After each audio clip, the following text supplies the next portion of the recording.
ఇంట్లో చేపల కూర ఉందంటే దానికి తోడు ఆ ఒక్కటి కంపల్సరీ ఉండాల్సిందే.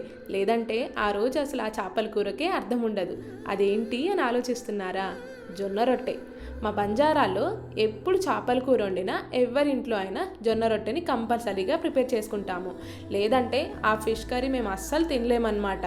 సో రాఖీ పౌర్ణమి శనివారం అవ్వడం వల్ల మేము అసలు నాన్ వెజ్ డే తినలేకపోయాము.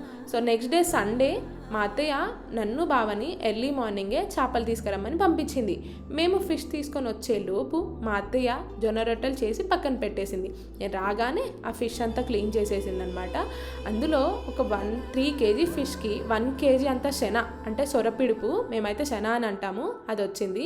అత్తయ్య శన అని ఫ్రై చేసింది, నేనైతే ఫిష్ కర్రీ వండానమాట. ఫిష్ కర్రీ ఉడికేలోపు మేము ఆ శన తినేసాము బ్రేక్ఫాస్ట్గా. తర్వాత అత్తయ్య హాల్లో కూర్చోబెట్టి అందరికీ వడ్డించింది.